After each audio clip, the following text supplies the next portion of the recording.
Does Trump know that he has to change the trajectory of this race as it stands now? Absolutely. You can hear Ben Tracy say it, which is he's going to be going at all over the place because he wants to shake things up. That's always been his way. The debate is about to begin. Here now, the moderator, Chris Wallace.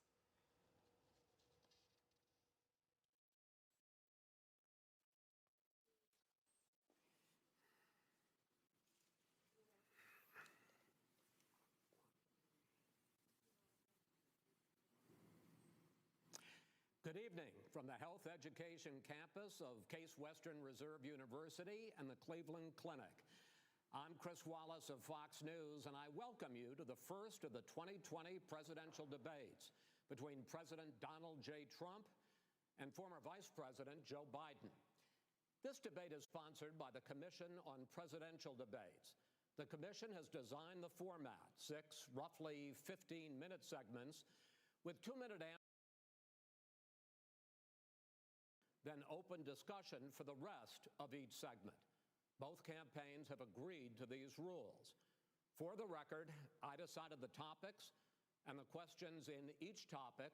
I can assure you, none of the questions has been shared with the commission or the two candidates. This debate is being conducted under health and safety protocols designed by the Cleveland Clinic, which is serving as the health security advisor to the commission for all 4 debates. As a precaution, both campaigns have agreed the candidates will not shake hands at the beginning of tonight's debate. The audience here in the hall has promised to remain silent. No cheers, no boos, or other interruptions. Wow, the candidates will not shake hands. It's that weird New Age type, New World shit. As we welcome the Republican nominee, President Trump, and the Democratic nominee, Vice President Biden.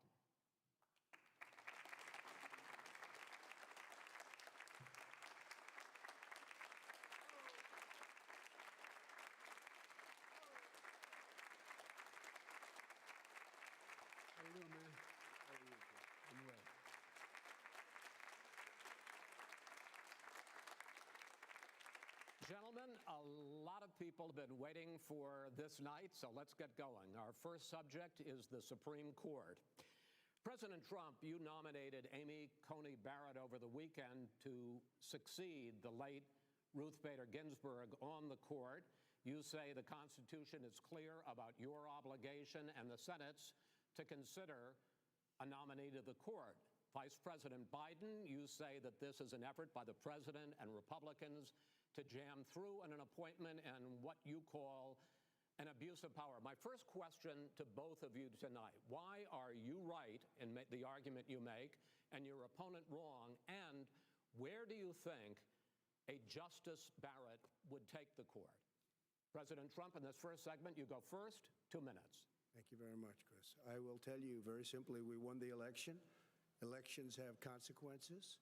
We have the Senate, we have the White House, and we have a phenomenal nominee, respected by all, top academic, good in every way.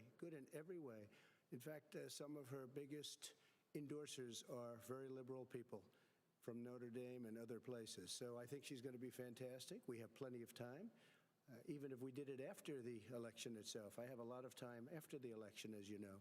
So I think that she will be outstanding. She's going to be as good as anybody that has served on that court. We really feel that. We have a professor at Notre Dame, highly respected by all, said she's the single greatest student he's ever had. He's been a professor for a long time at a great school.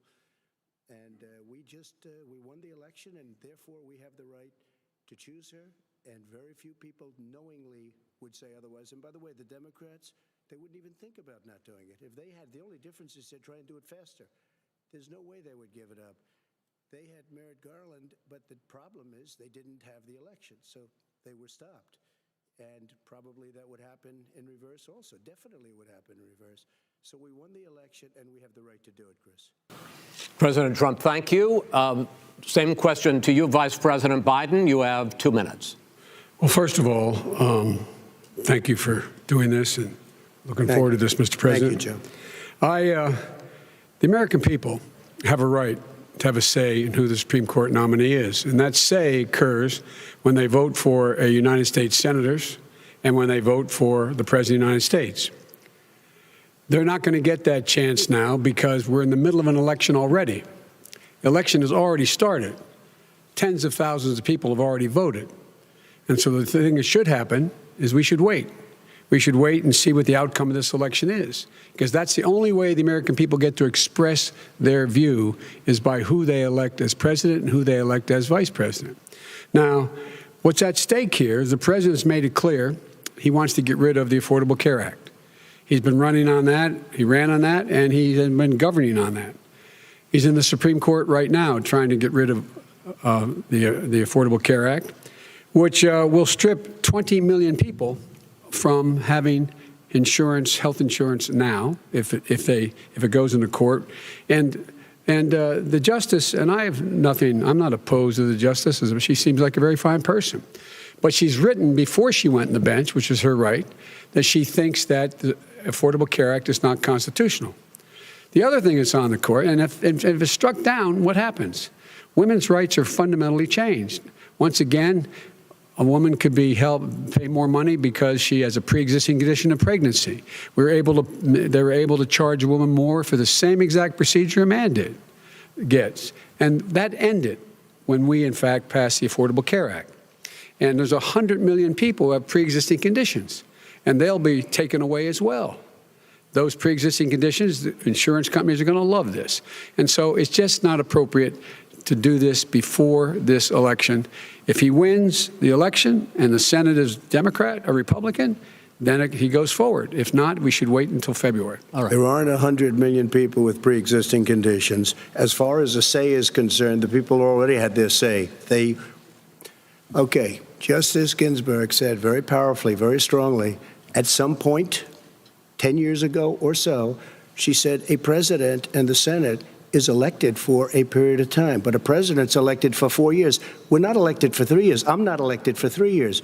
So we have the Senate, we have a president. He's elected to the next during election. that period of time, we have an opening.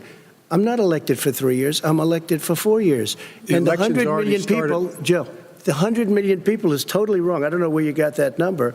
The bigger problem that you have is that you're going to extinguish 180 million people with their private health care that they're very That's happy with. simply not true. Well, you're certainly going that. to socialist. You're going to socialist medicine. We're now into, gentlemen, we're now into open discussion. Open discussion. Open discussion. Yes, I agree. Go ahead, Vice President. Number one, he knows that what I proposed. What I proposed is that we expand Obamacare and we increase it. We do not wipe any. And one of the big debates we had with 23 of my colleagues trying to win the nomination that I won were saying that Biden wanted to allow people to have private insurance still. They can. They do. They will under my proposal. It's not what you've said, But and it's not what your party has said. That is simply your party a lie. doesn't say it. Your party wants to go socialist medicine. My party is and me. socialist right healthcare. now. I am, and the they're going to Democratic dominate Party. you, Joe. You know that. I am the Democratic Party right now. The platform of the Not according Democratic to Party Harris. is what I, in fact, approved of. What I approved of. Now, here's the deal. The deal is that it's going to wipe out pre-existing conditions. And by the way, the 200,000 people that have died on his watch, how many of those have survived? Well, there's 7 million people that contracted COVID. What does it mean for them going forward if you strike down the Affordable Care Act? Joe, you've had 308,000 military people dying because you couldn't provide them proper health care in the military. So don't tell me about this. I'm happy to talk about this. And if you were here, Look, it wouldn't be 200. It would be 2 million people because you were very late on the draw. You didn't want me to ban China, which was heavily infected. You didn't want me to ban All right, gentlemen, Europe, which was heavily infected. You would have been much later, Joe. Mr. President, much later. Mr. President. You're talking about 2 million people. You're not gonna be able to President, as shut the him up. moderator, we are going to talk about COVID in the next segment, but go ahead. Let me finish. The point is that the president also is opposed to Roe v. Wade. That's on the ballot as well in the court. And so that's also at stake right now. And so the election is already You don't know it's begun. on the ballot. Why is it on the ballot? Because Why is it on the ballot? It's not on the ballot. It's on the ballot in the court. I don't think so. In the court. Well, there's nothing happening there. Donald, would you and just you don't be quiet know for a minute? her view on Roe v. Wade. You I don't know her view. Well, all right. Let's talk. We got a lot to unpack here, gentlemen. We got a lot of time. So The ignorance is real. Back to Roe v. Wade. All right. Mr. President, the Supreme Court will hear a case a week after the election in which the Trump administration, along with 18 state attorneys general, are seeking to overturn That's right. Obamacare, to end Obamacare. You have spent the last... Because they want to give good health care. If I may ask my question, sir. Good health care. Over the last 4 years, you have promised to repeal and replace Obamacare, but you have never in these 4 years come up with a plan, a comprehensive plan to replace Obamacare. Of course I have. Well, I got rid of the individual mandate. I'm going to give you an opportunity. I got rid of the individual mandate, which was a big chunk of Obamacare. That is absolutely a big thing. That was the worst part of Obamacare. Sir, Chris, that was the worst part of Obamacare. Let me ask my question. Well, I'll ask Joe. The individual mandate was the most unpopular aspect of Obamacare. I got rid of it. And we will protect people with pre-existing conditions. I'm the moderator of this debate, and I would like you to let me ask my question, and then you can answer your question. Go ahead. You, in the course of these 4 years, have never come up with a comprehensive plan to replace Obamacare. And just this last Thursday, you signed a largely symbolic executive order to protect people with pre-existing conditions 5 days before this debate. So my question, sir, is what is the Trump health care plan? Right. Well, first of all, I guess I'm debating you, not him, but that's okay. I'm not surprised. Let me just tell you something, that there's nothing symbolic. I'm cutting drug prices. I'm going with favored nations, which no president has the courage to do because you're going against Big Pharma. Drug prices will be coming down 80 or 90%. You could have done it during your 47-year period in government, but you didn't do it. Nobody's done it. So we're cutting health care. All of the things that we've done, insulin. I'll give you an example. Insulin, it was destroying families, destroying people. The cost, I'm getting it for so cheap. It's like water, you want to know the truth. So cheap. Take a look at all of the drugs what we're doing, prescription drug prices. We're going to allow our governors now to go to other countries to buy drugs because they pay just a tiny fraction. As I say, this is open discussion. No, but this is big stuff. Sir, you'll be happy. I'm about to pick up on one of your points to ask the vice president, which is he points out that you would like to add a public option to Obamacare, and the argument that he makes and other Republicans make is that that is going to end private insurance. It is and not. Well, if I can ask you the question, it will end. Not what your party says, by the way. It will end private insurance and create a government takeover of health care. It does not. It's only for those people who are so poor they qualify for Medicaid. They can get that free in most states, except governors who want to deny people who are poor Medicaid. Anyone who qualifies for Medicaid would automatically be enrolled in the public option. The vast majority of the American people would still not be in that option, number one. Joe, you agreed with Bernie Sanders, who's far left, on the manifesto, we call it, and that gives you socialized medicine. Look, hey, I'm not going to listen to him. The fact of the matter is, I beat Bernie Sanders. Not by much. I beat him a whole hell of a lot. I'm here standing facing you, old buddy. Pocahontas would have left 2 days early. You would have lost every primary. All he knows how to do is Super Tuesday. You got very lucky. Here's the deal. I got very lucky. I'm going to get very lucky tonight as well. And tonight I'm going to make sure, because here's the deal. Here's the deal. The fact is that everything he's saying. Hit that thumbs up. There's some good shit up in here, man. His lies. Everybody knows he's a liar. But I just want to make sure. Joe, you're the liar. I want to make sure. Graduated last in your class, not first in your class. I want to make sure. Mr. President, can you let him finish, sir? No, he doesn't know how to do that. He has, You'd be surprised. You picked You'd be surprised. the wrong guy, the wrong night at the wrong time. Listen, you agreed with Bernie Sanders to the manifesto. The whole idea. Let him. There is no manifesto, number one. Please let him speak, Mr. President. Number two. You just lost the left. Number two. You just lost the left. You agreed with Bernie Sanders on a plan. Folks, absolutely folks, do you have any idea what this clown's doing? They call it Do you have any idea? Socialized medicine. Mr. President. I'll tell you what, he is not. Oh, we called him a clown. For people needing health care. Because. Yo, so if they start talking about who started the mudslinging and the insults and everything, you heard it here first, man. Technically, Joe Biden started with the insults. He called him a clown.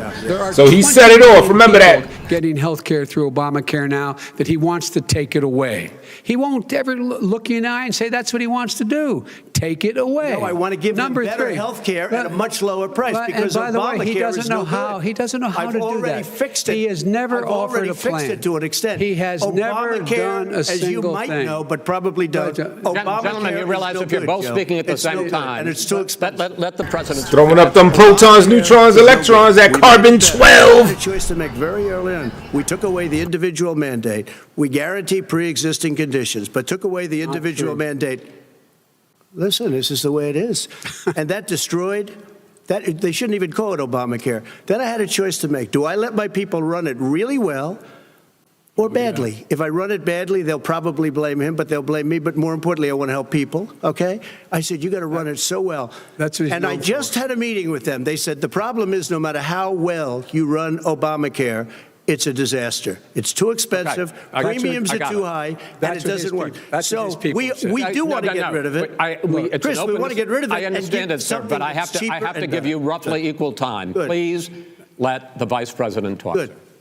He has no plan for health care. Of course we do. Please. He sends out wishful thinking. He has executive orders that have no power. He hasn't lowered drug costs for anybody. He's been promising a health care plan since he got elected. He has none, like almost everything else he talks about. He does not have a plan. He doesn't have a plan. And the fact is, this man doesn't know what he's talking about. All right. He's I have one final question for you. They look like brothers, don't Mr. they? Vice President, if Senate Republicans, we were talking originally about the Supreme Court here, if Senate Republicans go ahead and confirm Justice Barrett, there has been talk about ending the filibuster or even packing the court, adding to the 9 justices there. You call this a distraction by the president, but in fact, it wasn't brought up by the president. It was brought up by some of your Democratic colleagues in the Congress. So my question to you is, you have refused in the past to talk about it. Are you willing to tell the American people tonight whether or not you will support either ending the filibuster or packing the court? Whatever position I take on that, that'll become the issue. The issue is the American people should speak. You should go out and vote. You're in voting now. Vote and let your senators know how strongly you feel. Vote now. Are you going to pack the court? Make sure you, in fact, let people know He doesn't want you're to answer the senator. question. I'm not going to answer the question Why because wouldn't you answer that because question? the question you want to put a lot is of the new question Supreme Court is justice, the radical question, left. Will you Who shut is up, on, man? Listen, who is on your list, Joe? This Who's is on your so list? right. Gentlemen, I think This we've is ended so this. He's going to pack the unprecedented. court. We have, I'm not going to give a list. We have ended this segment. We're going to move on to the second segment. That was really a productive segment, wasn't it? Keep yapping, man. The people understand, Joe. They sure do. 47 years you've done nothing. They understand. All right. The second subject is COVID-19, which is an awfully serious subject, so let's try to be serious about it. We have had more than 7 million cases of coronavirus in the United States, and more than 200,000 people have died. Even after we produce a vaccine, experts say that it could be months or even years before we come back to anything approaching normal. My question for both of you is, based on what you have said and done so far and what you have said you would do starting in 2021, why should the American people trust you more than your opponent to deal with this public health crisis going forward? In this case, the question goes to you first, sir. 2 minutes uninterrupted. Good luck. 200,000 dead. As you said, over 7 million infected in the United States. We, in fact, have 4% of the world's population, 20% of the deaths. 40,000 people a day are contracting COVID. In addition to that, about between 750 and 1,000 people a day are dying. When he was presented with that number, he said, it is what it is. Well, it is what it is because you are who you are. That's why it is. The president has no plan. He hasn't laid out anything. He knew all the way back in February how serious this crisis was. He knew it was a deadly disease. What did he do? He's on tape as acknowledging he knew it. He said he didn't tell us or give people a warning of it because he didn't want to panic the American people. You don't panic. He panicked. In addition to that, what did he do? He went in and we were insisting that the Chinese, the people we had on the ground in China should be able to go to Wuhan and determine for themselves how dangerous this was. He did not even ask Xi to do that. He told us what a great job Xi was doing. He said we owe him a debt of gratitude for being so transparent with us. And what did he do then? This is true. I was studying this intently. He waited. He still doesn't have a plan. Wrong. I laid out back in March exactly So what we should be doing.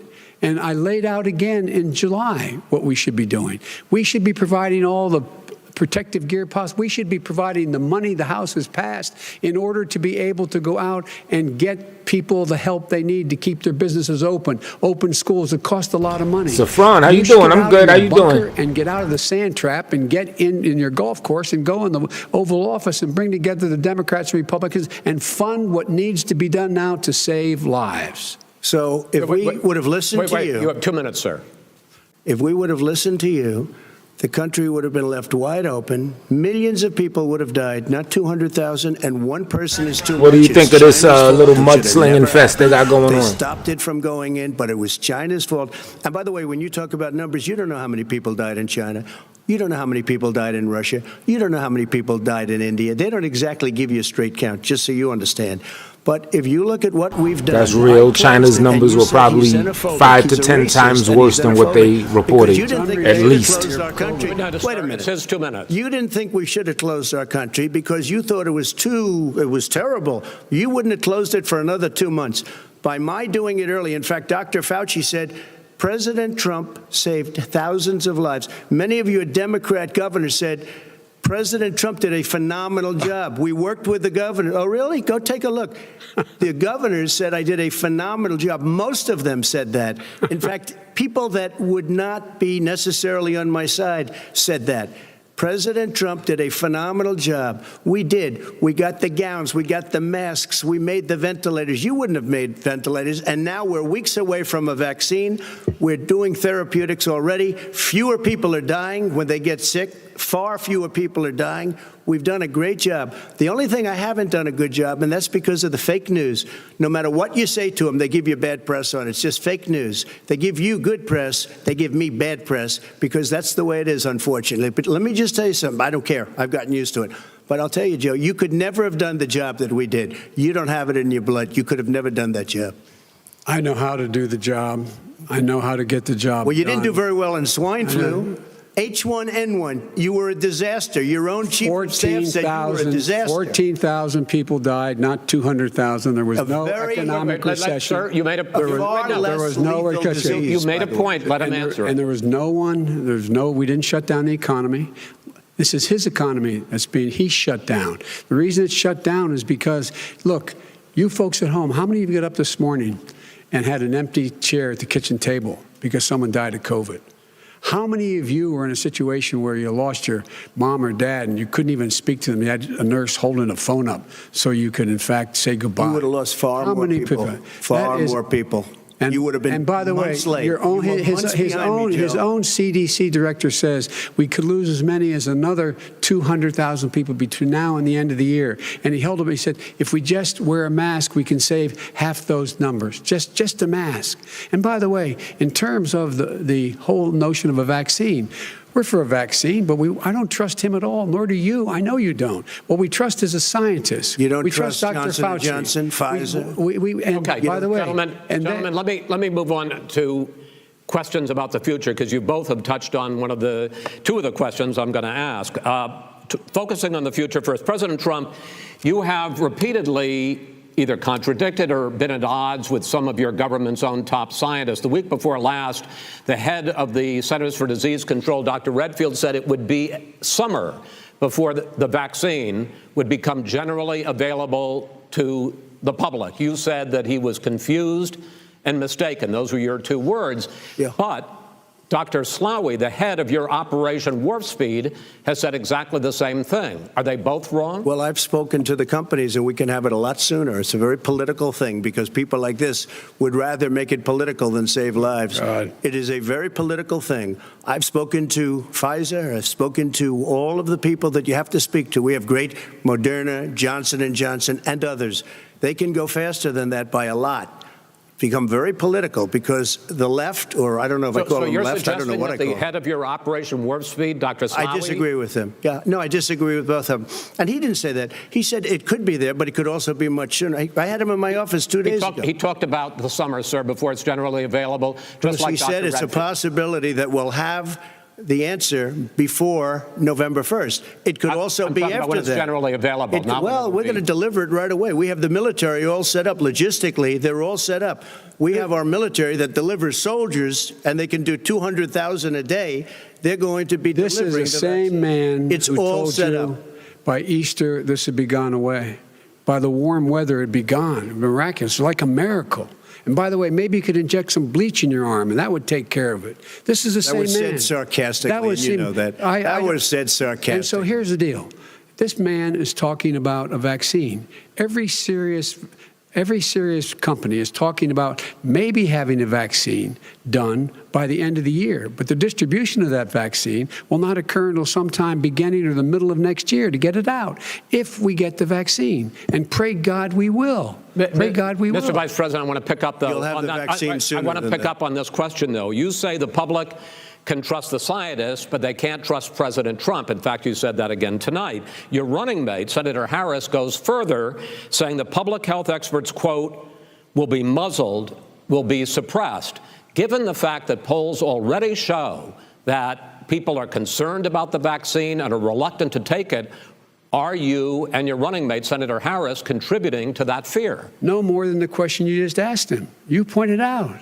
He puts pressure and disagrees with his own scientists. But you're saying Senator Harris is saying you can't trust the scientists. No, you can't trust the scientists. She didn't say that. You can't trust. She said the public health experts, quote, will be muzzled, will be suppressed. Well, that's what he's going to try to do. But there's millions of scientists, there's thousands of scientists out there, like here at this great hospital, that don't work for him.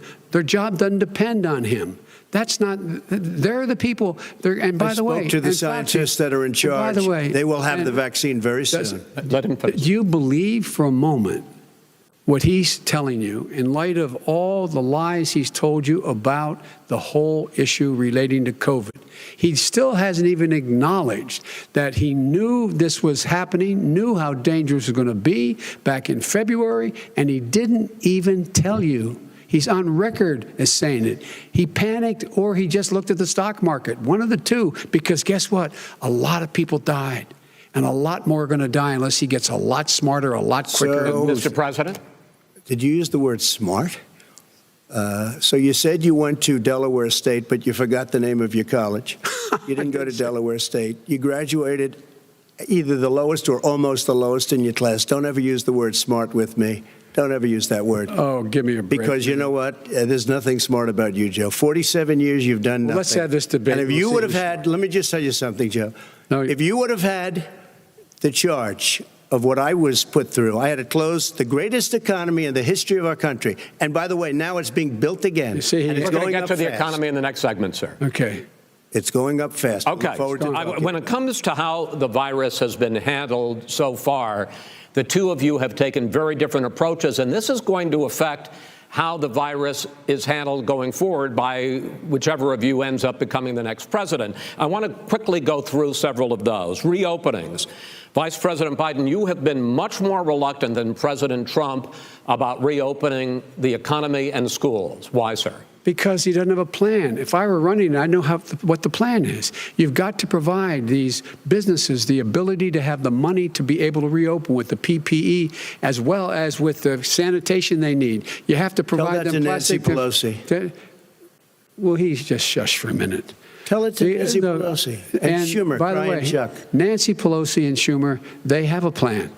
He won't even meet with them. The Republicans won't meet with him in the Senate. And he sits on his golf course. And well, I mean, literally, think about it. You probably play more than I do, Joe.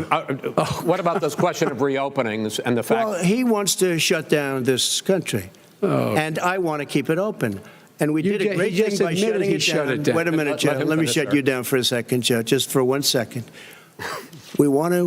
He wants to shut down the country. We just went through it. We had to because we didn't know anything about the disease. Now we found that elderly people with heart problems and diabetes and different problems are very, very vulnerable. We learned a lot. Young children aren't.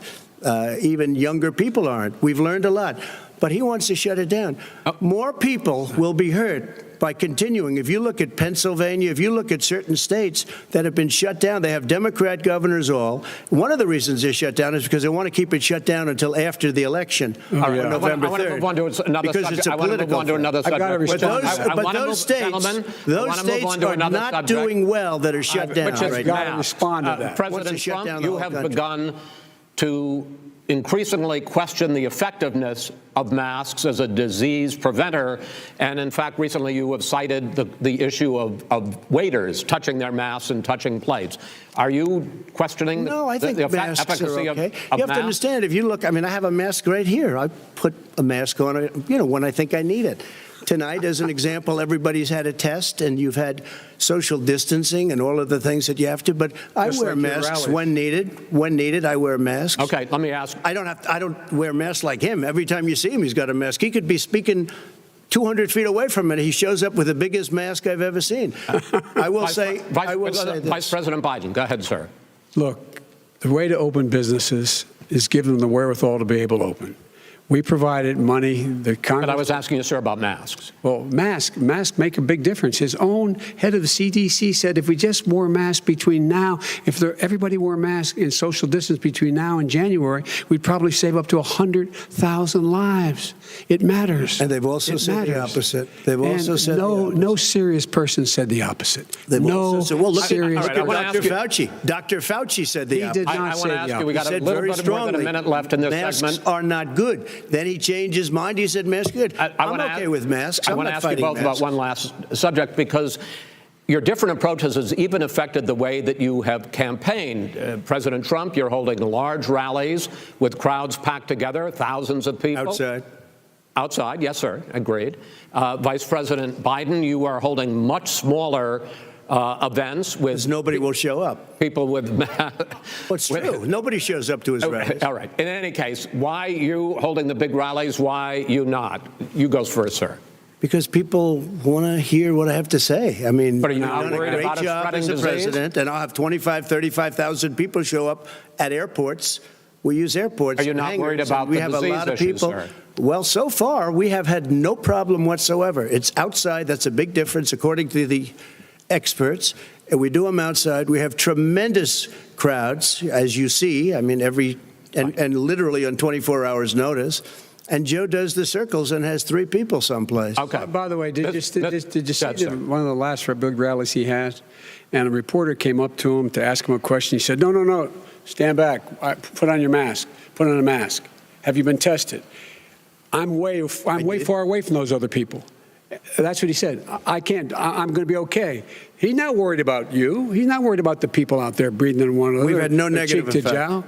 No negative effect. We've had no negative effect. And we've had 35,000, 40,000 people at these rallies. Just quickly finish up, because I want to move on to our next. Yes, I would. He's been totally irresponsible the way in which he has handled the social distancing and people wearing masks, basically encouraged them not to. All right. He's a fool on this. If you could get the crowds, you would have done the same thing. But you can't. Nobody cares. Gentlemen, can we move on to the economy? Yes. The economy is, I think it's fair to say, recovering faster than expected from the shutdown. Much faster. In the second quarter, the unemployment rate fell to 8.4% last month. The Federal Reserve says the hit to growth, which is going to be there, is not going to be nearly as big as they had expected. President Trump, you say we are in a V-shaped recovery. Vice President Biden, you say it's more of a K-shape. What difference does that mean to the American people in terms of the economy? President Trump, in this segment, you go first. So we built the greatest economy in history. We closed it down because of the China plague. When the plague came in, we closed it down, which was very hard psychologically to do. He didn't think we should close it down, and he was wrong.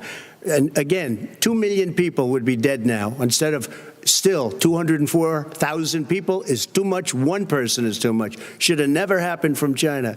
But what happened is we closed it down, and now we're reopening, and we're doing record business. We had 10.4 million people in a 4-month period that we've put back into the workforce. That's a record the likes of which nobody's ever seen before. And he wants to close down he will shut it down again. He will destroy this country. You know, a lot of people, between drugs and alcohol and depression, when you start shutting it down, you take a look at what's happening at some of your Democrat-run states where they have these tough shutdowns. And I'm telling you, it's because they don't want to open it. One of them came out last week. You saw that. Oh, we're going to open up on November 9th. Why November 9th? Because it's after the election. They think they're hurting us by keeping them closed. They're hurting people. People know what to do. They can social distance. They can wash their hands. They can wear masks. They can do whatever they want. But they got to open these states up. When you look at North Carolina, when you look, and these governors are under siege, Pennsylvania, Michigan, and a couple of others, you got to open these states up. It's not fair. You're talking about almost it's like being in prison. And you look at what's going on with divorce, look at what's going on with alcoholism and drugs. It's a very, very sad thing. And he'll close down the whole country. This guy will close down the whole country and destroy our country. Our country is coming back incredibly well, setting records as it does it. We don't need somebody to come in and say, let's shut it down. All right. Your 2 minutes, sir. We're now moved to you.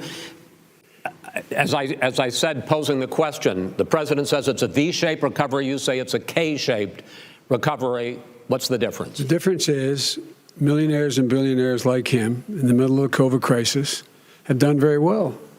Billionaires have made another $300 billion because of his profligate tax proposal, and he only focused on the market. But you folks at home, you folks living in Scranton and Claymont and all the small towns and working class towns in America, how well are you doing? This guy paid a total of $750 in taxes. Sir, wait, no, sir, it's just the wrong statement. I understand. You've agreed to the 2 minutes, so please let him have it. Do I get my time back? The fact is that he has, in fact, worked on this in a way that he's going to be the first president of the United States to leave office having fewer jobs in his administration than when he became president. Fewer jobs than when he became president. First one in American history.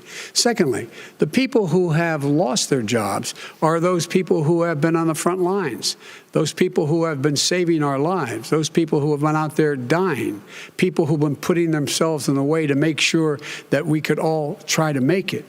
And the idea that he is insisting that we go forward and open when you have almost half the states in America with a significant increase in COVID deaths and COVID cases in the United States of America. And he wants to open it up more. Why does he want to open it up? Why doesn't he take care of the American? You can't fix the economy until you fix the COVID crisis. And he has no intention of doing anything about making it better for you all at home in terms of your health and your safety. Schools. Why aren't schools open? Because it costs a lot of money to open them safely. You know, they were going to give, his administration was going to give the teachers and school students masks. And then they decided, no, couldn't do that because it's not a national emergency. Not a national emergency. They've done nothing to help small businesses. Nothing. They're closing. 1 in 6 is now gone. He ought to get on the job and take care of the needs of the American people so we can open safely. All right. Your time is up, sir. Well, we are going to get to... I have to respond to that. Well, you both had 2 minutes, sir. Excuse me, he made a statement. So did you. People want their schools, people want their schools open. They don't want to be shut down. They don't want their state shut down. They want their restaurants. I look at New York. It's so sad what's happening in New York. It's almost like a ghost town, and I'm not sure it can ever recover what they've done in New York. People want their places open. They want to get back to their lives. They'll be careful, but they want their schools open. I'm the one that brought back football. By the way, I brought back Big Ten football. It was me, and I'm very happy to do it. And people of Ohio are very proud of me. And you know how I found out? When he took Gentlemen, we're going to get to your economic plans going forward in a moment. But first, Mr. President, as you well know, there's a new report that in 2016, the year you were elected president, and 2017, your first year as president, that you paid $750 a year in federal income tax each of those years. I know that you pay a lot of other taxes, but I'm asking you the specific question. Is it true that you paid $750 in federal income taxes each of those 2 years? I paid millions of dollars in taxes, millions of dollars of income tax. And let me just tell you, There was a story in one of the papers. Show us your tax I paid returns. $38 million 1 year. I paid $27 million. Show us your tax 1 year. returns. I went. You'll see it as soon as it's finished. You'll see it. You know, if you want to do, go to the Board of Elections. There's a 118-page or so report that says everything I have, every bank I have, I'm totally under-leveraged because the assets are extremely good, and we have a very, I built Sir, a great I'm asking company. you a specific question, which But is... let me tell you... I understand all of that. Release your I tax understand all of that. return. No, Mr. President, Go ahead. I'm asking you a question. Will you tell us how much you paid in federal income taxes in 2016 and 2017? Millions of dollars. You paid millions of dollars? Millions of dollars. So yes. not 750? Millions of dollars, and you'll get to see it. I'm- And you'll get to When? see it. But let In me just July? tell you, Chris, let me just tell you something, that it was the tax laws. I don't want to pay tax. Before I came here, I was a private developer. I was a private business people. Like every other private person, unless they're stupid, they go through the laws, and that's what it is. He passed a tax bill that gave us all these privileges for depreciation and for tax credits. We build a building and we get tax credits, like the hotel on Pennsylvania Avenue. You get a massive, which, by the way, was given to me by the Obama administration, if you can believe that. Now, the man got fired right after that happened. But Vice President Biden, you want to respond? Yeah, I do want to respond. Look, the tax code that made him, put him in a position that he pays less tax than a school teacher makes, on the money a school teacher makes, is because of him he says he's smart because he can take advantage of the tax code. And he does take advantage of the tax code. That's why I'm going to eliminate the Trump tax cuts. And I'm going to eliminate those tax cuts and make sure that we invest in the people who, in fact, need the help. People out there need help. But why didn't you do it over the last 25 years? Because you weren't president. Because you weren't president screwing things up. You were a senator. And You're by the way, worst you were a president America has ever had. Hey, Come Joe, on. let me just tell you, Joe. I've done more in 47 months. I've done more than you've done in 47 years, Joe. We've done things that you never even thought of doing, including fixing the broken military that you gave me, including taking care of your vets. Mr. President, we're talking about the economy. I'd like to ask you about your plans going forward, because, Mr. Vice President, your economic plan, if you were to be elected president, focuses a lot on big government, big taxes, big spending. I want to focus first on the taxes. You propose more than $4 trillion over a decade in new taxes on individuals making more than $400,000 a year and on corporations. President Trump says that kind of an increase in taxes is going to hurt the economy as it's just coming out of a recession. Well, just take a look at what the analysis done by Wall Street firms. Points out that my economic plan would create 7 million more jobs than his in 4 years, number one. And number two, it would create an additional $1 trillion in economic growth, because it would be about buying American. That we're going to make this federal government spend $600 billion a year on everything from ships to steel to buildings and the like. And under my proposal, we're going to make sure that every penny of that has to be made by a company. But respectfully, sir, I'm talking about taxes, not spending. By the way, I'm going to eliminate a significant number of the tax. I'm going to make the corporate tax 28%. It shouldn't be 21%. You have 91 companies, in the Fortune 500, who don't pay a single penny in tax, making billions of dollars. Why didn't you do it before when you were vice president with Obama? Because you, in fact, passed that.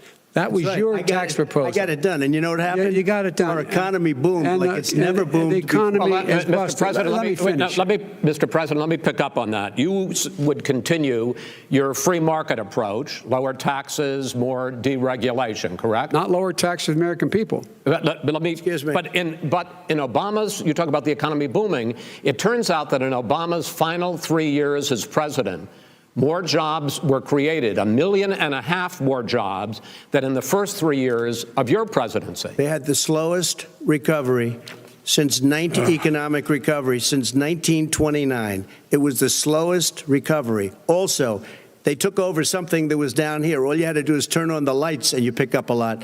But they had the slowest economic recovery since 1929. Let me tell you about the stock market. When the stock market goes up, that means jobs. It also means 401ks. if you got in, if you ever became president with your ideas, you want to terminate my taxes, I'll tell you what, you'll lose half of the companies that have poured in here will leave, and plenty of companies that are already here, they'll leave for other places. They will leave, and you will have a depression, the likes of which you've never seen. Look, we inherited the worst recession short of a depression in American history. I was asked to bring it back. We were able to have an economic recovery that created the jobs you're talking about. We handed him a booming economy. He blew it. It wasn't booming. He blew it. It wasn't booming. It was the weakest recovery since 1929. Is it fair to say he blew it when, in fact, when there was record low unemployment before COVID? Yeah, but because what he did, even before COVID, manufacturing went in the hole. Manufacturing went in the hole. Excuse me, Chris. Wait. Number two. Chris. Number three. They said it would take. No, you're on number two. No. Chris. They said it would take a miracle to bring back manufacturing. I brought back 700,000 jobs. They brought back nothing. They gave up on manufacturing. Part of my standard fare. I'm the guy that brought back the automobile industry. All right, let him. We brought back, I was asked to bring back Chrysler and General Motors. We brought them back right here in the state of Ohio and Michigan. He blew it. They're gone. He blew it. And in fact, they're going. Ohio had the best year it's ever had last year. Michigan had the best year they've ever had. That is not Many true. car companies came in from Germany, from Japan, went to Michigan, went to Ohio. They're not having and they didn't come in with you. Mr. Vice President, go ahead. And so you take a look at what he's actually done. He's done very little. His trade deals are the same way. He talks about these great trade deals. You know, he talks about the art of the deal. China's perfected the art of the steal. We have a higher deficit with China now than we did before. We have the highest trade deficit with Mexico. China ate your lunch, down 18%. China ate your lunch, Joe, and no wonder your son goes in and he takes out billions of dollars. Takes out billions of dollars to manage. He makes millions of dollars.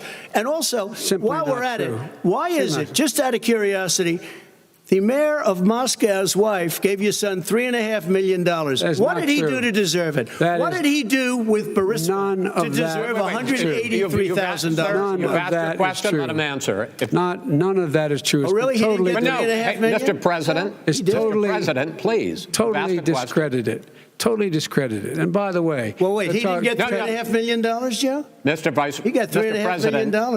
It is not true. Oh, really? Mr. President, it's an open discussion, please. Now, it's a fact. Well, you have raised an issue. Let the Vice President answer. Discredited. Did Burisma pay him $183,000 a month? With no experience in energy? Mr. President, my son did nothing wrong at Burisma. I think he did. Mr. President, let him answer.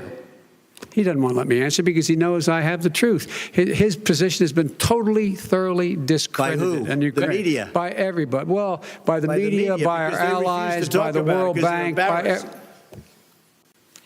by everyone has discredited. Matter of fact, even the people who testified under oath. So let me ask you this. No, go ahead, Mr. I'm listening to you. People under. He got $3.5 million from Moscow. He testified under oath, and his administration said, "I did my job and I did it very well. Oh, really? I did it I'd honorably." like to know who they are. Well, I'll give you the list of the people who testified. No, go ahead, sir. Sure, you've already fired most of them because they did a good job. Some people don't do a good job. With you, go ahead. Wait a minute. You get the final word, Mr. Well, it's hard to get any word in with this clown. Excuse me. Hey, let me just say to you. No. I'm Mr. President. $3.5 million, Joe. That is simply. Why did he deserve $3.5 million from Moscow? Look, here's the deal. We want to talk about families and ethics.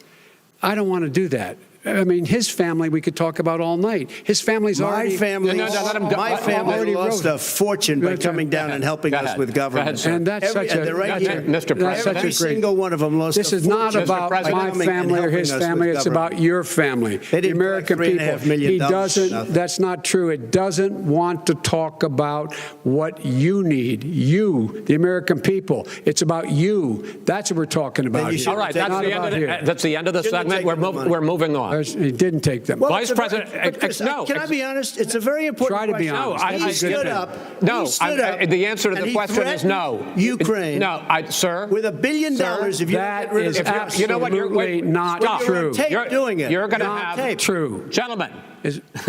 I hate to raise my voice, but it seems to be. Why shouldn't I be different than the two of you? So here's the deal. Good point. We have 6 segments. We have ended that segment. We're going to go to the next segment. In that segment, you each are going to have 2 uninterrupted moments. In those 2 uninterrupted minutes, Mr. President, you can say anything you want. I'm going to ask a question about race, but if you want to answer about something else, go ahead. But I think that the country would be better served if we allowed both people to speak with fewer interruptions. I'm appealing to you, sir, to do that. Well, and him too. Well, frankly, you've been doing more interrupting Well, that's than he all right, has. but he does plenty. Well, less than, sir, less there's than. plenty. No, less than you have. Let's please continue on. The issue of race. Vice President Biden, you say that President Trump's response to the violence in Charlottesville 3 years ago, when he talked about very fine people on both sides, was what directly led you to launch this run for president. Oh, yeah, sure. President Trump, you have often said that you believe you have done more for black Americans than any president, with the possible exception of Abraham Lincoln. My question for the 2 of you is, why should voters trust you rather than your opponent to deal with the race issues facing this country over the next 4 years? Vice President Biden, you go first. It's about equity and equality. It's about decency. It's about the Constitution. And we have never walked away from trying to require equity for everyone, equality for the whole of America. But we've never accomplished it. But we've never walked away from it like he has done. It is true. The reason I got in the race is when those people, close your eyes, remember what those people looked like coming out of the fields carrying torches, their veins bulging, just spewing anti-Semitic bile, and accompanied by the Ku Klux Klan. A young woman got killed. And they asked the president what he thought. He said there were very fine people on both sides. No president has ever said anything like that. It is whose now, sir. Second point I'd make to you is that when Floyd was killed, when Mr. Floyd was killed, there was a peaceful protest in front of the White House. What did he do? He came out of his bunker, had the military use tear gas on him so he could walk across to a church and hold up a Bible. And then what happened after that? The bishop of that very church said that it was a disgrace. The general who was with him said all he ever wants to do is divide people, not unite people at all. This is a president who has used everything as a dog whistle to try to generate racist hatred, racist division. This is a man who, in fact, you talk about helping African Americans. 1 in 1,000 African Americans has been killed because of the coronavirus. And if he doesn't do something quickly, by the end of the year, 1 in 500 will have been killed. 1 in 500 African Americans. This man is a savior of African Americans. This man cares at all. This man's done virtually nothing. Look, the fact is that you have to look at what he talks about. You have to look at what he did. And what he did has been disastrous for the African-American community. So, President Trump, you have 2 minutes. Why should Americans trust you over your opponent to deal with racism? he did a crime bill, 1994, where you call them super predators, African Americans, the super predators, and they've never forgotten it. They've never forgotten it, Joe. No, sir, it's his 2 minutes. So you did that, and they call you a super predator, and I'm letting people out of jail now that you have treated the African American population community, you have treated the black community about as bad as anybody in this country. You did the 1990, and that's why, if you look at the polls, I'm doing better than any Republican has done in a long time, because they saw what you did. You call them super predators, and you've called them worse than that, because you look back at your testimony over the years, you've called them a lot worse than that. As far as the church is concerned, and as far as the generals are concerned, we just got the support of 250 military leaders and generals, total support. Law enforcement, almost every law enforcement group in the United States. I have Florida, I have Texas, I have Ohio, I have Portland. The sheriff just came out today and he said, I support President Trump. I don't think you have any law enforcement. You can't even say the word law enforcement, because if you say those words, you're going to lose all of your radical left supporters.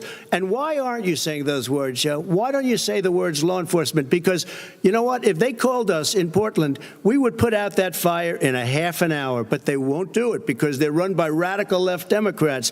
If you look at Chicago, if you look at any place you want to look, Seattle, they heard we were coming in the following day and they put up their hands and we got back back Seattle.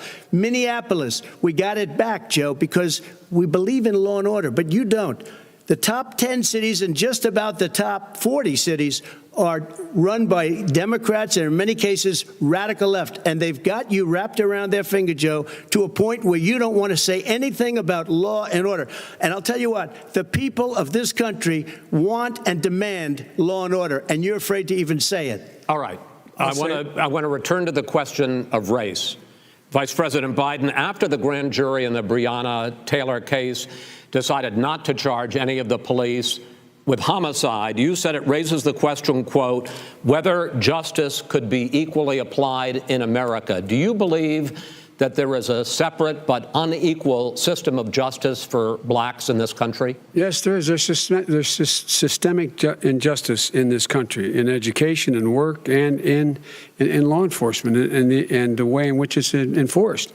But look, the vast majority of police officers are good, decent, honorable men and women.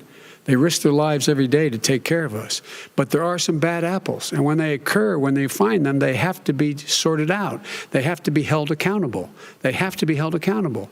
And what I'm going to do as President of the United States is call together an entire group of people at the White House, well, everything from the civil rights groups to the police officers, to the police chiefs, and we're going to work this out. We're going to work this out so we change the way in which we have more transparency in when these things happen. These cops aren't happy to see what happened to George Floyd. These cops aren't happy to see what happened to Breonna Taylor. Most don't like it. But we have to have a system where people are held accountable. And by the way, violence in response is never appropriate. Never appropriate. Peaceful protest is. Violence is never appropriate. All right, what is peaceful protest? When they run through the middle of the town and burn down your stores and kill people all over the place, that and you is say not peaceful protest? protest? Trump, No, it's I'm not not, asking, but you say it is. President Trump, I'd like to continue with the issue of race. I promise we're going to get to the issue of law and order in a moment. Fine. This month, your administration directed federal agencies to end racial sensitivity training that addresses white privilege or critical race theory. Why did you decide to do that, to end racial sensitivity training? And do you believe that there is systemic racism in this country, sir? I ended it because it's racist. I ended it because a lot of people were complaining that they were asked to do things that were absolutely insane, that it was a radical revolution that was taking place in our military, in our schools, all over the place, and you know it, and so does everybody else. Radical, and he would know. What is radical totally about racist. racial sensitivity training, sir? If you were a certain person, you had no status in life. It was sort of a reversal. And if you look at the people, we were paying people hundreds of thousands of dollars to teach very bad ideas and, frankly, very sick ideas. And really, they were teaching people to hate our country. And I'm not going to do that. I'm not going to allow that to happen. We have to go back to the core values of this country. They were teaching people that our country is a horrible place, it's a racist place, and they were teaching people to hate our country. And I'm not going to allow that to happen. Vice President Biden? Nobody's doing that. He's the racist. You just don't know. Here's the deal. I know a lot more about this than he does. Let him finish. The fact is that there is racial insensitivity. People have to be made aware of what other people feel like, what insults them, what is demeaning to them. It's important that people know they don't want to. Many people don't want to hurt other people's feelings, but it makes a big difference. It makes a gigantic difference in the way a child is able to grow up and have a sense of self-esteem. It's a little bit like how this guy and his friends look down on so many people. They look down their nose on people like Irish Catholics like me and grew up in Scranton. They look down on people who don't have money. They look down on people who are of a different faith. They look down on people who are a different color. In fact, we're all Americans. The only way we're going to bring this country together is bring everybody together. There's nothing we cannot do if we do it together. We can take this on and we can defeat racism in America. President Trump, sir. During the Obama-Biden administration, there was tremendous division.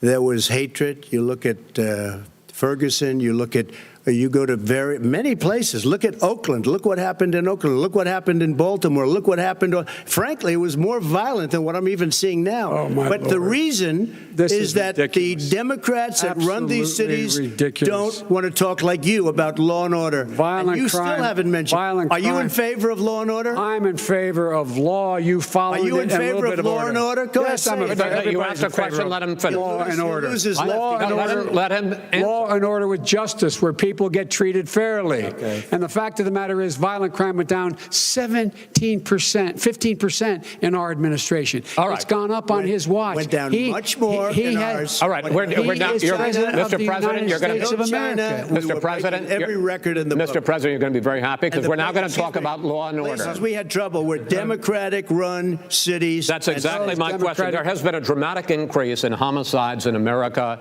this summer particularly, and you often blame that on Democratic mayors and Democratic governors, but in fact there have been equivalent spikes in Republican-led cities like Tulsa and Fort Worth. So the question is this really a party issue? I think it's a party issue. You can bring in a couple of examples, but if you look at Chicago, what's going on in Chicago, where 53 people were shot and 8 died shot.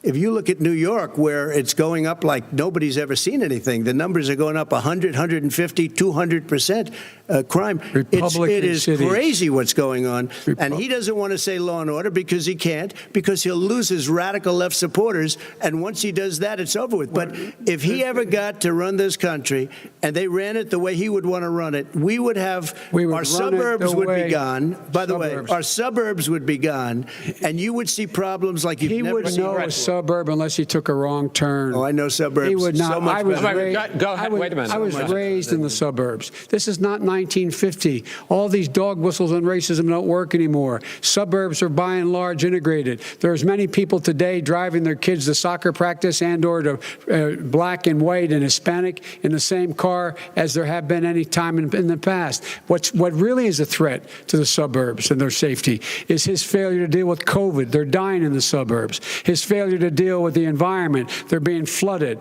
They're being burned out because his refusal to do anything. That's why the suburbs are in trouble. I do want to talk about this issue of law and order, though. And in the joint recommendation that came from the Biden-Bernie Sanders task force, you talked about, quote, reimagining policing. Yeah. First of all, what does reimagining policing mean, and do you support? It means. Let me, if I might finish the question. What does reimagining policing mean, and do you support the Black Lives Matter call for community control of policing? Look, what I support is the police having the opportunity to deal with the problems they face. And I'm totally opposed to defunding the police offices. As a matter of fact, local police, the only one defunding in his budget calls for a $400 million cut in local law enforcement assistance. They need more assistance. They need, when they show up for a 9/11 call, to have someone with them as a psychologist or psychiatrist to keep them from having to use force and be able to talk people down. We have to have community policing like we had before, where the officers get to know the people in the communities. That's when crime went down. It didn't go up, it went down. And so we have to be engaged. That's not what they're talking about, Chris. That's not what they're talking about. He's talking about defunding the police. That is not true. He doesn't have any law support. He has no law enforcement support. That's not true. Almost nothing. Look. Oh, really? Who do you have? Name one group that supports you. Name one group that came out and supported you. Go ahead. Think. We have time. We don't have time to do anything. No, think about it. Name one law enforcement group that came out and supported. Gentlemen, I think I'm going to take back the moderator's role, and I want to get to another subject, which is the issue of protests in many cities that have turned violent. In Portland, Oregon, especially, we had more than 100 straight days of protests, which I think you would agree. You talk about peaceful protests. Many of those turned into riots. Mr. Vice President, you say that people who commit crimes should be held accountable. The question I have, though, is, as the Democratic nominee, and earlier tonight you said that you are the Democratic Party right now, have you ever called the Democratic mayor of Portland or the Democratic governor of Oregon and said, hey, you got to stop this, bring in the National Guard, do whatever it takes, but you stop the days and months of violence in Portland? I don't hold public office now. I am a former vice president. I've made it clear. I've made it clear in my public statements that the violence should be prosecuted. It should be prosecuted. And anyone who commits it But you've never called for the people, the leader, excuse me, sir, you have never called for the leaders in Portland and in Oregon to bring in the National Guard and knock off 100 days of riots. They can, in fact, take care of it if he just stay out of the way. Look here. Oh, really? Oh, really? Here's the thing. I sent in the U.S. Marshals to get the killer of the young man in the middle of the street. They shot him, and for 3 days, President Trump, Portland wouldn't do anything. I had to send in the U.S. Marshals. They took care of business. Go ahead, sir. And by the way, you know, his own former spokesperson said, you know, riots and chaos and violence help his cause. That's what this is all about. I don't know who said that. I do. Who? I think Kellyanne Conway. I don't think she said that. She said that. And so here's the, all right. But here's the point. Go ahead. The point is that that's what he is, keeps trying to rile everything up. He doesn't want to calm things down. Instead of going in and talking to people and saying, let's get everybody together, figure out how to deal with this. What's he do? He just pours gasoline in the fire constantly, and every single solitary time. Okay, and to end this, button up this segment, I'm going to give you a minute to answer, sir.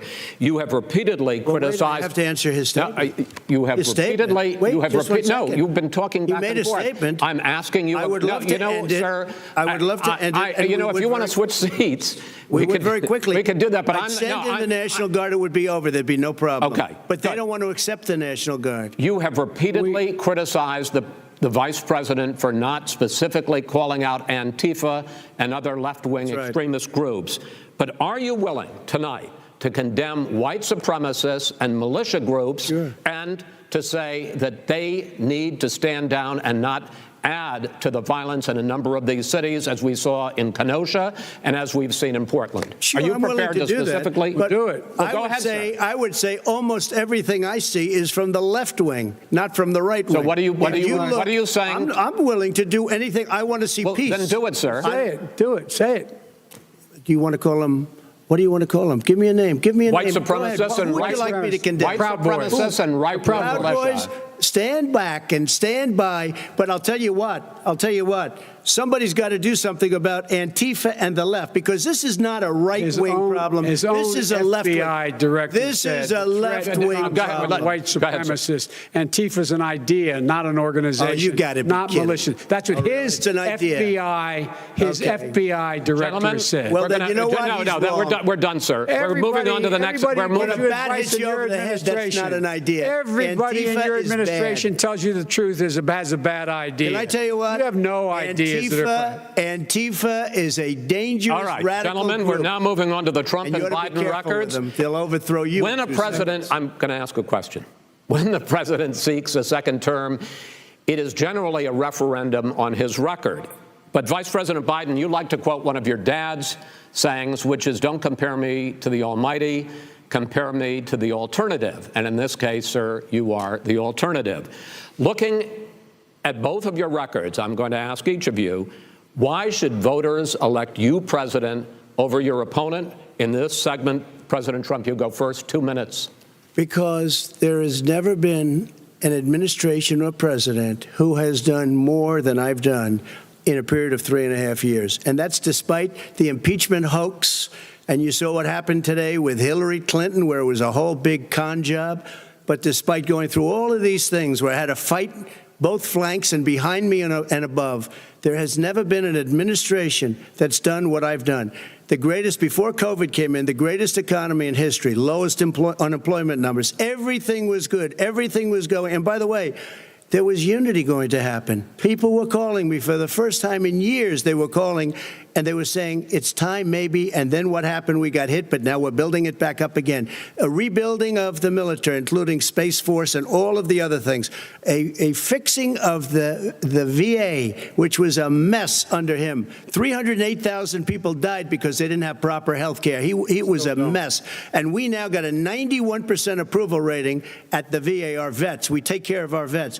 But we've rebuilt our military. The job that we've done, and I'll tell you something, some people say maybe the most important, By the end of the first term, I'll have approximately 300 federal judges and Court of Appeals judges, 300, and hopefully 3 great Supreme Court justices. That is a record, the likes of which very few people, and you know one of the reasons I'll have so many judges? Because President Obama and him left me 128 judges to fill. When you leave office, you don't leave any judges. That's like you just don't do that. They left 128 openings, and if I were a member of his party, because they have a little different philosophy, I'd say if you left us 128 openings, you can't be a good president, you can't be a good vice president. But I want to thank you because it gives us almost, it'll probably be above that number by the end of this term. 300 judges, it's a record. Looking at both your records, why should voters elect you president as opposed to President Trump? You have 2 minutes uninterrupted. Under this president, we become weaker, sicker, poorer, more divided, and more violent. When I was vice president, we inherited a recession. I was asked to fix it. I did. We left him a booming economy, and he caused the recession. With regard to being weaker, the fact is that I've gone head-to-head with Putin and made it clear to him we're not going to take any of his stuff. He's Putin's puppy. He still refuses to even say anything to Putin about the bounty on the heads of American soldiers. Your son got $3.5 million.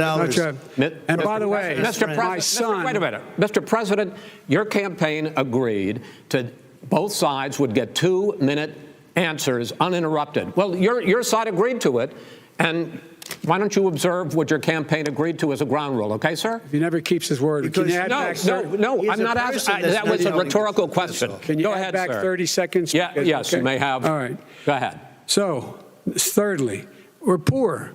The billionaires have gotten much more wealthy by a tune of over $300 to $400 billion more just since COVID.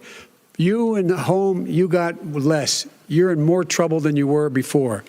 In terms of being more violent, when we were in office, there were 15% less violence in America than there is today.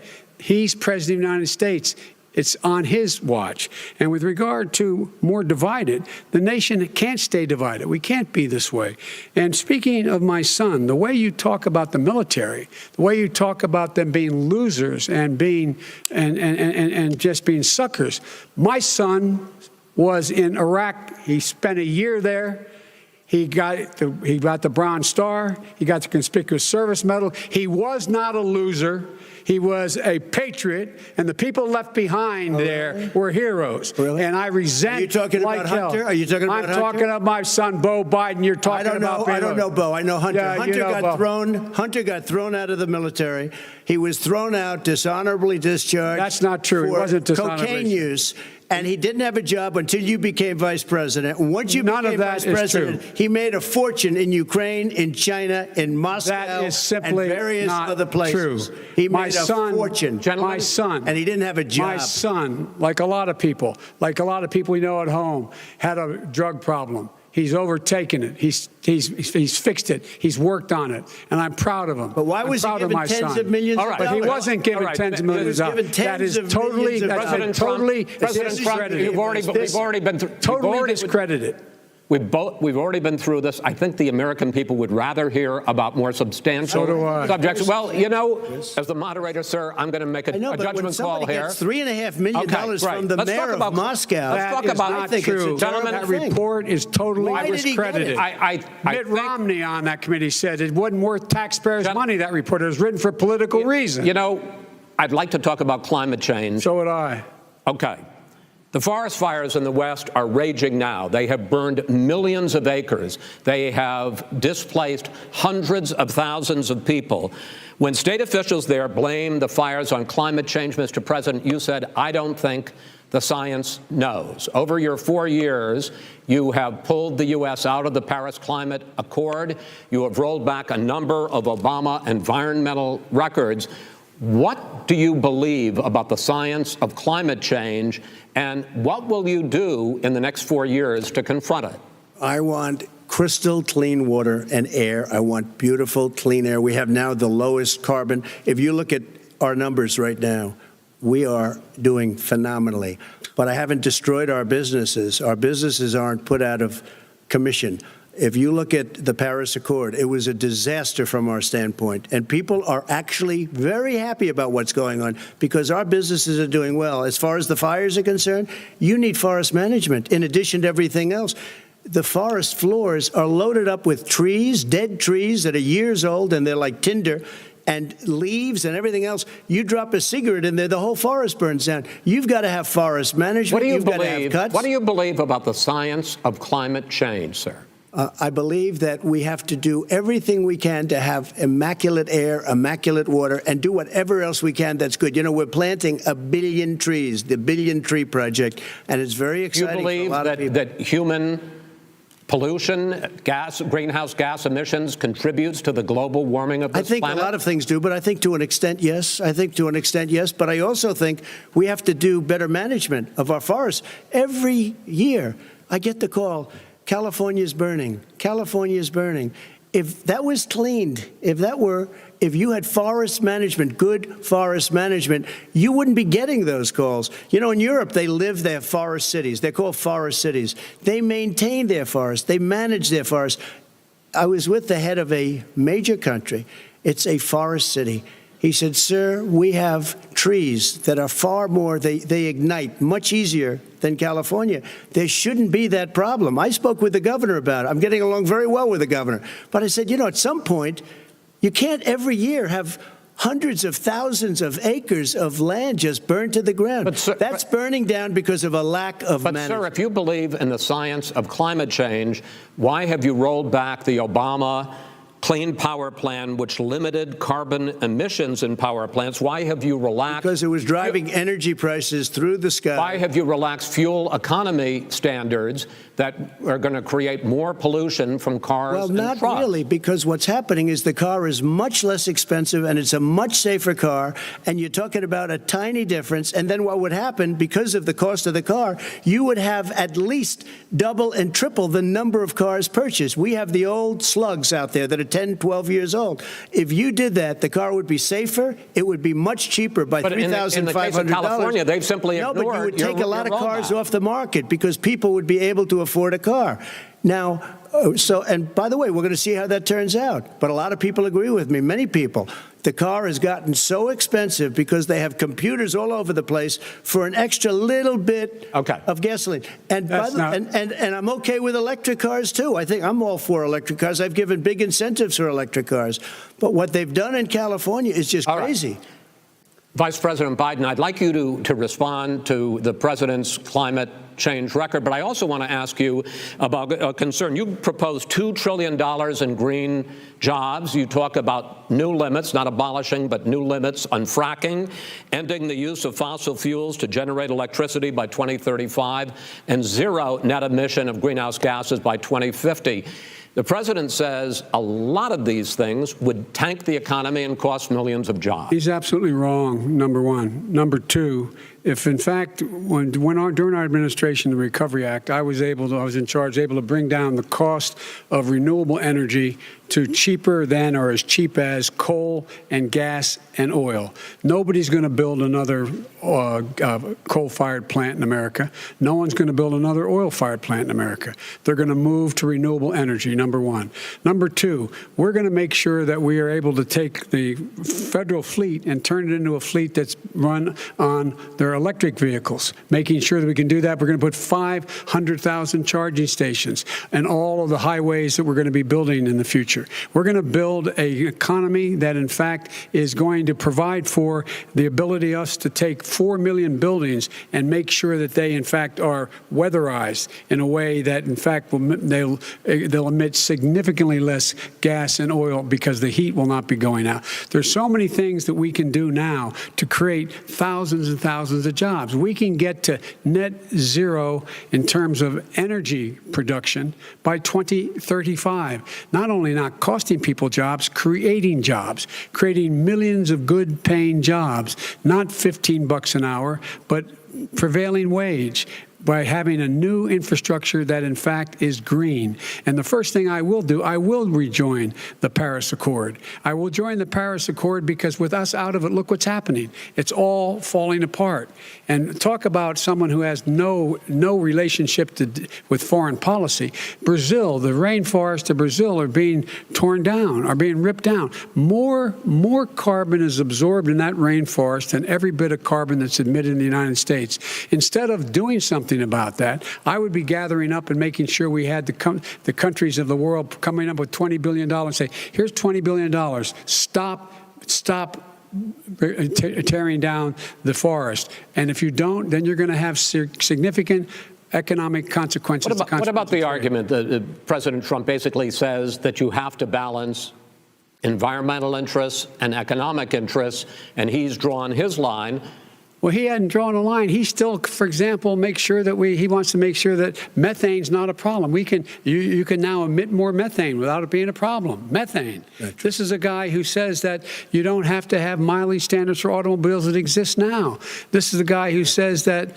Well, the fact is, it's all true. And here's the deal. He's talking about the Green New Deal, and it's not $2 billion or $20 billion, as you said. It's $100 trillion. I'm talking about where they want to rip down buildings and rebuild the building. No, it's the dumbest, most ridiculous. Where airplanes are out of business, where two-car systems are out, where they want to take out the cows too. You know, that's not true either, right? This is a $100 trillion. Look, that's more money than our country could make in 100 years if we're going not the case. All right, let me because I actually, wait a minute, sir. I actually have studied your plan, and it includes upgrading 4 million buildings, weatherizing 2 million homes over 4 years, building 1.5 million energy-efficient homes. So the question becomes, the president is saying, I think some people who support the president would say that sounds like it's going to cost a lot of money and hurt the economy. What it's going to do is going to create thousands and millions of jobs, good-paying jobs. Let him finish, sir. He doesn't know how to do that. $100 billion. The fact is, it's going to create millions of good-paying jobs, and these tax incentives for people to weatherize, which he wants to get rid of. It's going to make the economy much safer. Look how much we're paying now to deal with the hurricanes. By the way, he has an answer for hurricanes. He said maybe we should drop a nuclear weapon on them. They may. I never said that. That's at all. He did say. You made it up. And here's the deal. You make up. We are going to be in a position where we can create hard, good jobs by making sure the environment is clean and we all are in better shape. We spend billions of dollars now, billions of dollars on floods, hurricanes, rising seas. We're in real trouble. Look what's happened just in the Midwest with these storms that come through and wipe out entire sections and counties in Iowa. They didn't happen before. They're because of global warming. We make up 15% of the world's problem. We, in fact, but the rest of the world, we've got to get them to come along. That's why we have to get back into the Paris Accord. All right, gentlemen. Wait a minute, Chris. So why didn't he do it for 47 years? You were vice president. Why didn't you get the world? China sends up real dirt into the air. Russia does. India does. They all do. We're supposed to be good. And by the way, he made a couple of statements. The Green New Deal is $100 trillion. That is not my plan. That's the Green well, New you want to Deal rebuild every is building. Not my plan. I want to rebuild every building. If he knew anything about, if he knew anything he made a about, statement about the military. He said I said something about the military. He and his friends made it up, and then they went with it. I never said it. Okay, that is what not he true. did Sir, is you're done in this segment. He called the military Mr. Vice President, stupid bastards. I and did he said not it on say tape. He said stupid bastards. He said it. Stop. I would never say that. Play it. Play it. Go ahead, Mr. Vice President. Answered his final question. The final question is, I can't remember which of all his rantings. I'm having a little trouble myself, but and about the economy and about this question of what it's going to cost. The economy. I mean, the Green New Deal and the idea of what your environmental changes will do. The Green New Deal will pay for itself as we move forward. We're not going to build plants that, in fact, are great polluting plants. So do you support the Green New Deal? Pardon me? Do you support? No, I don't support the Green New Deal. Oh, you don't? Oh, well, that's a big statement. I support the radical left. I support the Biden plan that I put forward. Okay. the Biden plan, which is different than what he calls the radical Green New Deal. All right, gentlemen, final segment, election integrity. As we meet tonight, millions of Americans are receiving mail-in ballots or going to vote early. How confident should we be that this will be a fair election, and what are you prepared to do over the next 5+ weeks, because it'll not only be to Election Day, but also counting some ballots, mail-in ballots after Election Day? What are you prepared to do to reassure the American people that the next president will be the legitimate winner of this election? In this final segment, Mr. Vice President, you go first. Prepared to let people vote. They should go to iwillvote.com, decide how they're going to vote, when they're going to vote, and what means by which they're going to vote. His own Homeland Security Director, and as well as the FBI Director, says there is no evidence at all that mail-in ballots are a source of being manipulated and cheating.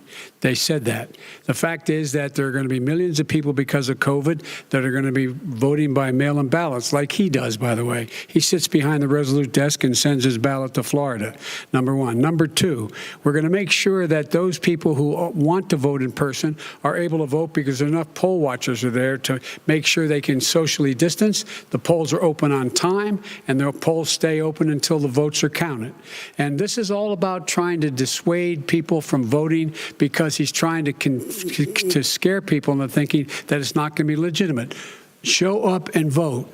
You will determine the outcome of this election. Vote, vote, vote. If you're able to vote early in your state, vote early. If you're able to vote in person, vote in person. Vote whatever way is the best way for you, because he cannot stop you from being able to determine the outcome of this election. And in terms of whether or not, when the votes are counted, and they're all counted, that will be accepted. If I win, that will be accepted. If I lose, that'll be accepted. But by the way, if in fact he says he's not sure what he's going to accept, well, let me tell you something. It doesn't matter, because if we get the votes, it's going to be all over. He's going to go. He can't stay in power. It won't happen. It won't happen. So vote. Just make sure you understand you have it in your control to determine what this country is going to look like the next 4 years. Is it going to change? You're going to get 4 more years of these lies. Mr. President, 2 minutes. So when I listened to Joe talking about a transition, there's been no transition from when I won. I won that election. And if you look at crooked Hillary Clinton, if you look at all of the different people, there was no transition, because they came after me trying to do a coup. They came after me spying on my campaign. They started from the day I won, and even before I won, from the day I came down the escalator with our First Lady. They were a disaster. They were a disgrace to our country. And we've caught them. We've caught them all. We've got it all on tape. We've caught them all. And by the way, you gave the idea for the Logan Act against General Flynn. You better take a look at that, because we caught you in a sense, and President Obama was sitting in the office. He knew about it too. So don't tell me about a free transition. As far as the ballots are concerned, it's a disaster. A solicited ballot, okay, solicited is okay. You're soliciting, you're asking, they send it back, you send it back. I did that. If you have an unsolicited, they're sending millions of ballots all over the country. There's fraud. They found them in creeks. They found some with the name Trump, just happened to have the name Trump just the other day in a waste paper basket. They're being sent all over the place. They sent 2 in a Democrat area. They sent out 1,000 ballots. Everybody got 2 ballots. This is going to be a fraud like you've never seen. The other thing, it's nice on November 3rd, you're watching and you see who won the election. And I think we're going to do well, because people are really happy with the job we've done. But you know what? We won't know. We might not know for months, because these ballots are going to be all over. Take a look at what happened in Manhattan. Take a look at what happened in New Jersey. Take a look at what happened in Virginia and other places. They're not losing 2%, 1%, which, by the way, is too much. An election could be won or lost with that. They're losing 30 and 40%. It's a fraud, and it's a shame. And can you imagine where they say you have to have your ballot in by November 10th? November 10th. That means that's 7 days after the election, in theory, should have been announced. Okay. We have major states with that, sir, all run by Democrats. 2 minutes is 2 minutes. all run by Democrats. It's President Trump, it's a rigged election. You're going to be able to continue. You have been charging for months that mail-in balloting is going to be a disaster. You say it's rigged, that it's going to lead to fraud. But in 2018, in the last midterm election, 31 million people voted mail-in voting. That was a quarter, more than a quarter of all the voters that year cast their ballots by mail. Now that millions of mail-in ballots have gone out, what are you going to do about it? And are you counting on the Supreme Court, including a Justice Barrett, to settle any dispute? Yeah, I think I'm counting on them to look at the ballots, definitely. I hope we don't need them in terms of the election itself. But for the ballots, I think so, because what's happening is incredible. I read today, where at least 1% of the ballots for 2016 were invalidated. They take them. We don't like them. We don't like them. But what they are you throw going to them do out about it? left There and are right. millions of ballots going out What you do is you go and vote. You do a solicited ballot, and that's okay, or you go and vote. I'm asking you about the fact that millions of people You go and vote. You go and vote, but like what I'm they saying is, what are you like they gonna do used about to the in fact the that old. millions of people? You either do, Chris, a solicited ballot where you're sending it in, they're sending it back, and you're sending. They have mailmen with lots of it. Did you see what's going on? Take a look at West Virginia. Mailmen selling the ballots. They're being sold. They're being dumped in rivers. This is a horrible thing for our country. There is no. This is not. There is no. This is not going to end well. There is Okay. no This evidence is of that. not going Vice to President end well. Biden. 5 states In fact, have had go ahead, mail-in sir. ballots for the last decade or more. 5, including 2 Republican states. And you don't have to solicit the ballot. It's sent to you. It's sent to your home. What they're saying is that it has to be a postmark by election day. If it doesn't get in till the 7th, 8th, 9th, it still should be counted. He's just afraid of counting the votes because he knows You're the wrong. outcome. You're wrong. I want to continue with you on I this, love Vice counting the President vote. Biden. Chris, he's so wrong when he makes a statement like that. Excuse me. Vice President Biden, the biggest problem, in fact, over the years with mail-in voting has not been fraud historically.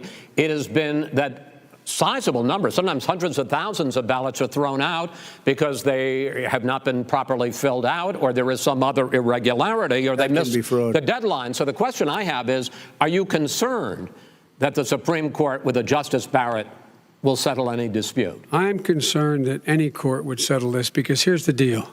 When you get a ballot and you fill it out, you're supposed to have an affidavit. If you didn't know, you have someone say that this is me.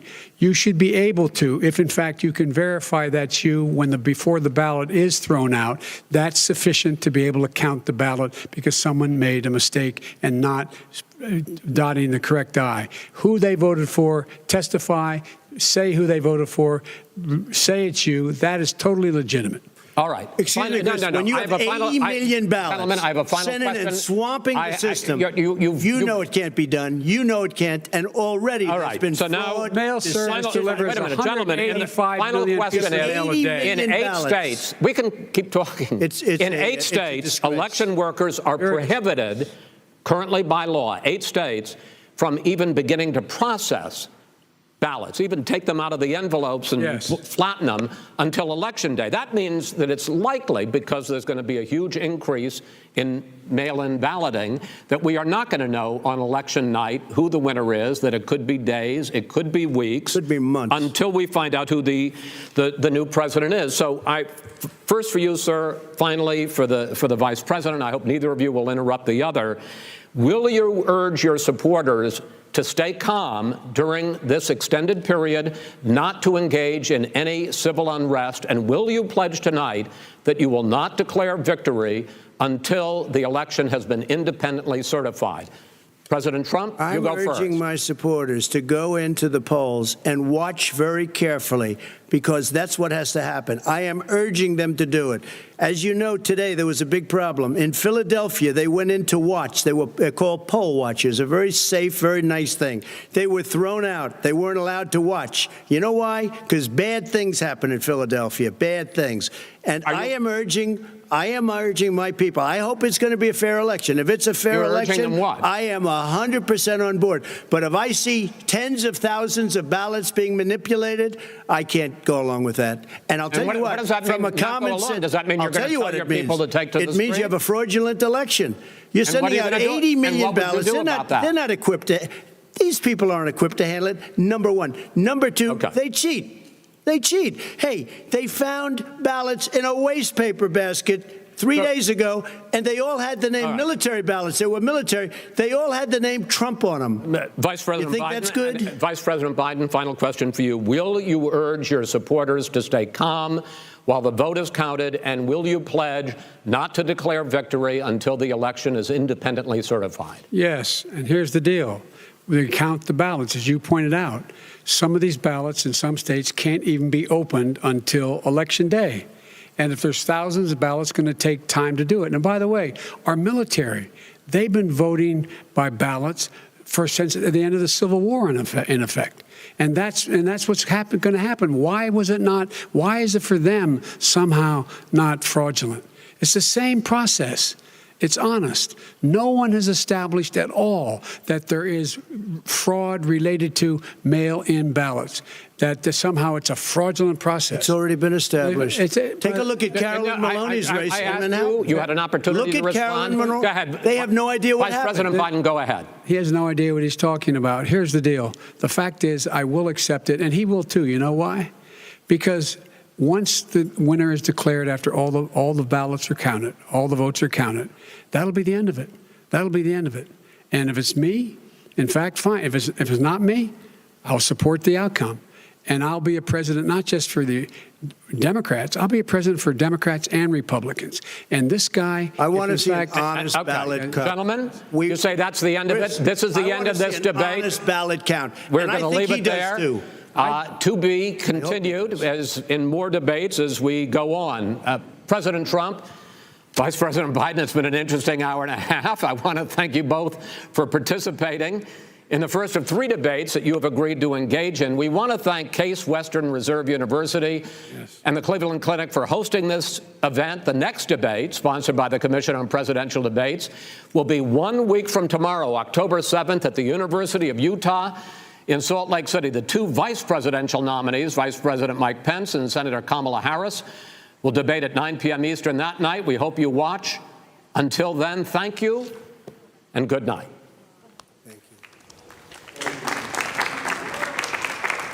Thank you. And thus, the first presidential debate of 2020 concludes. A night of chaos, an interruption, where bullying, where the former Vice President of the United States said of the president, "You are the worst president America has ever had." Biden appeared to become prepared for the night. Trump seemed perturbed.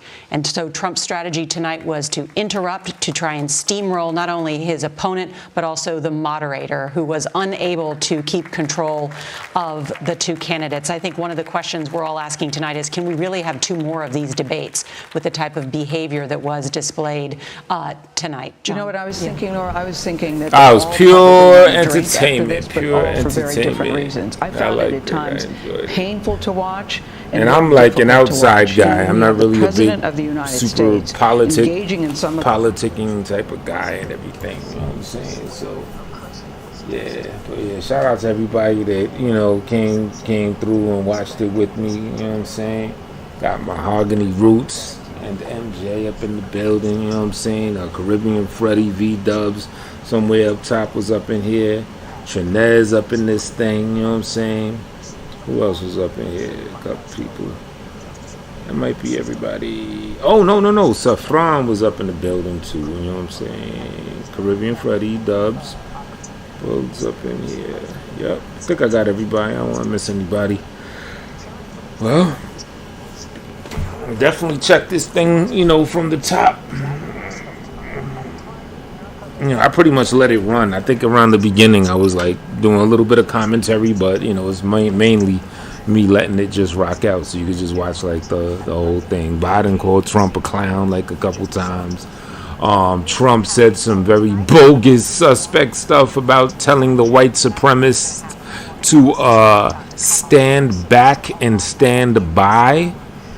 And the context was that the moderator was asking Trump, like, hey, do you have anything to say to Antifa or to these people or to these militia groups or these people that are going hard on that white supremacy? He basically asked him, do you have anything to say to the white supremacists in regard to them to stop doing what they're doing?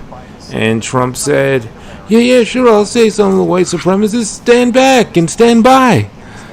You know what I'm saying? So the question is, stand by for what? Stand by?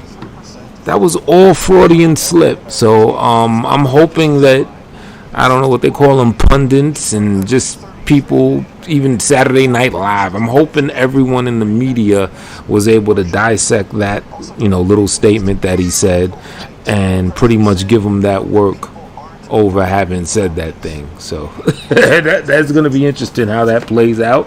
But if no one picks at it, then hey, you heard it from me. It was crazy. You know what I'm saying? It was crazy. But on that note, I'm gonna shut this here down, and you know what I mean, round 2, you heard, coming in like a week and a day. So you know what I mean, be tuned. Stay tuned rather. All right, y'all. Peace.